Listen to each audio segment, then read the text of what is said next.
Welcome, guys, to John's Football Channel. This is your preview of Chelsea versus West Ham, London Derby, as you all know it. There should be a game of simple matters. We should be able to get the 3 points. We should be able to get rid of West Ham in our sights.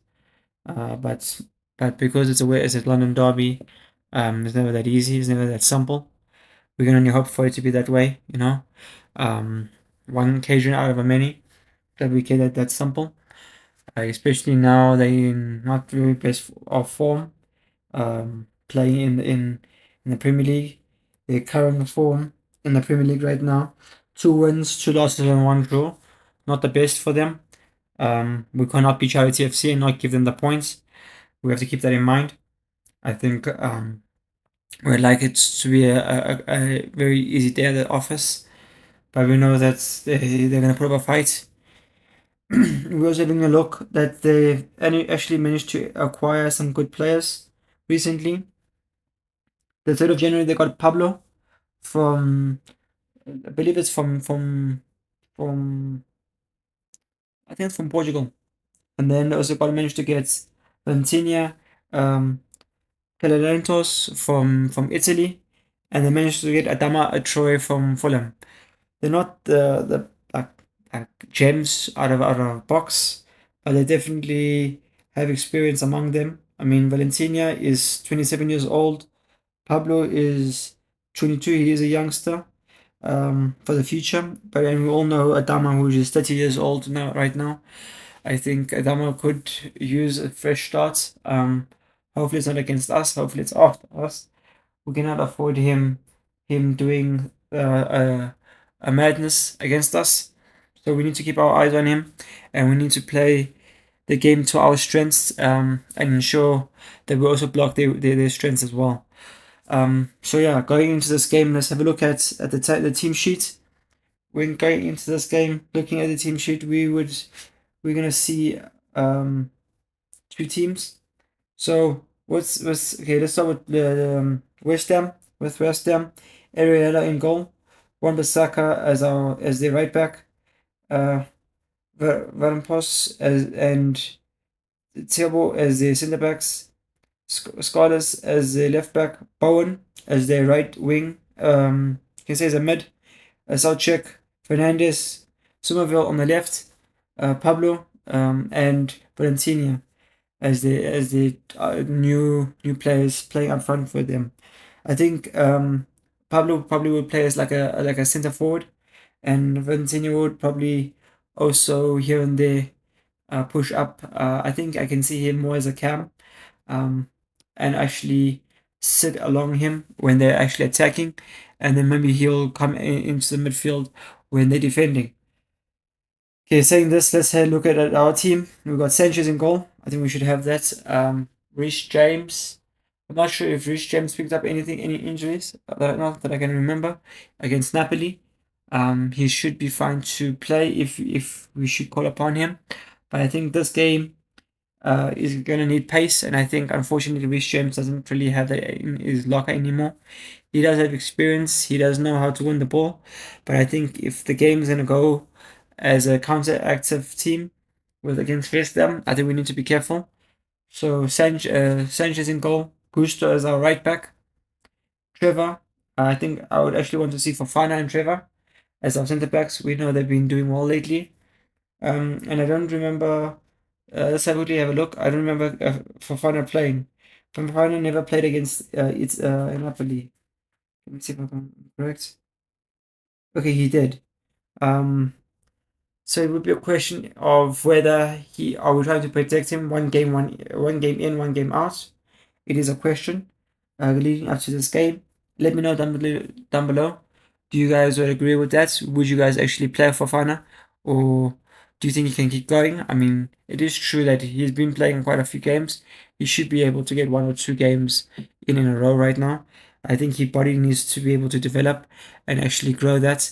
So I think we have to actually I think they take that chance. I mean, it's been a while now that we've been playing him in and out. I think he should actually run with some games and see how he does. Maybe not too many all at once, maybe 2, 3, and then stop 2, 3, and whatever, and build it from there. So I would definitely want to see Trevor and Fofana as our centre backs. And then I don't know if it's the case of Cucurella not being able to play this game. I don't know. I don't see him on the team. I don't know if maybe Cucurella probably is injured. So if he is injured, I think it will obviously be Hater that will step in for him.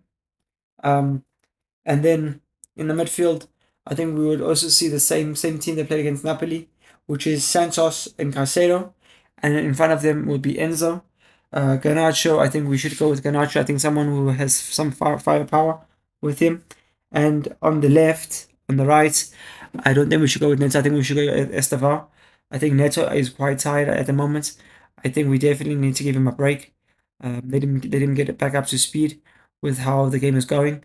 Um, yeah, I think just leave him off the team for this game, and we play him against the next game. In our next game after West Ham, we are playing Arsenal again, so we need to also keep that in mind. We're playing them on Tuesday, so it's basically 2 to 3 days that we have time to train and whatever, and prepare for that game. So yes, so we definitely need to have Arsenal in mind, which is unfortunate, um, because we might have to sacrifice this game in a way. I mean, we wouldn't definitely be playing our best team, because we would have Arsenal in mind during the week on Tuesday. So let me know down below who would you start, how would you play this game, and who would you play, knowing that you still have to play Arsenal during the week. But I think for now, I think we'll go with that. I think I'll go Estevao on the right, Garnacho on the left, Enzo in front of Caicedo and Santos. And then for this game, I wouldn't play Denap. I would actually play João Pedro. João Pedro proved me wrong in the last game against Napoli that he is somewhat of a player and he's coming out of his shell. Okay, fair play.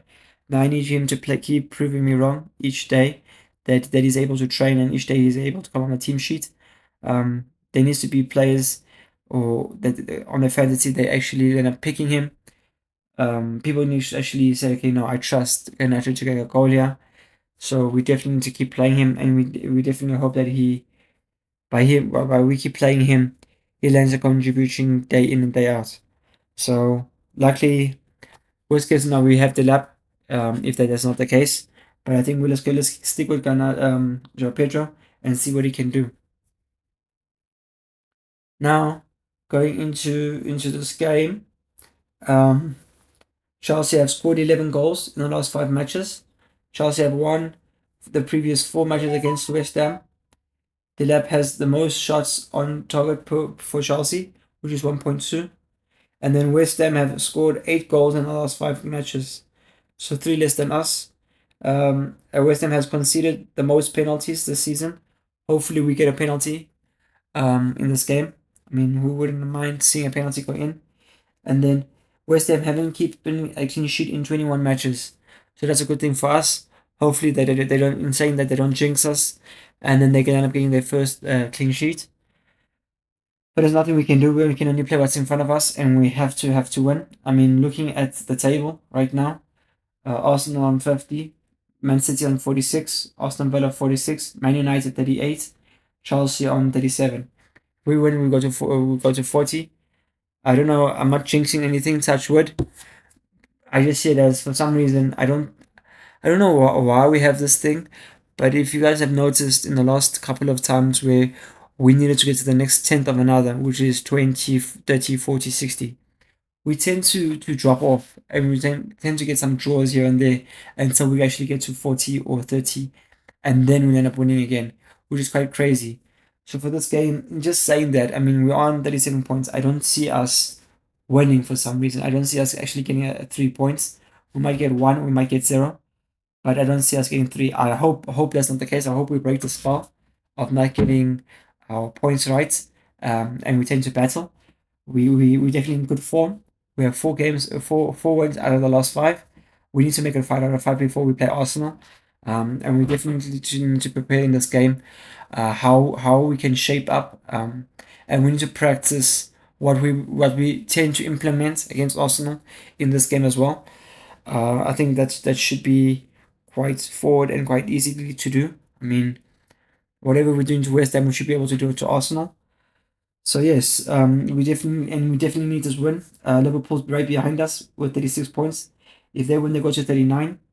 If Man United win, they go to 41.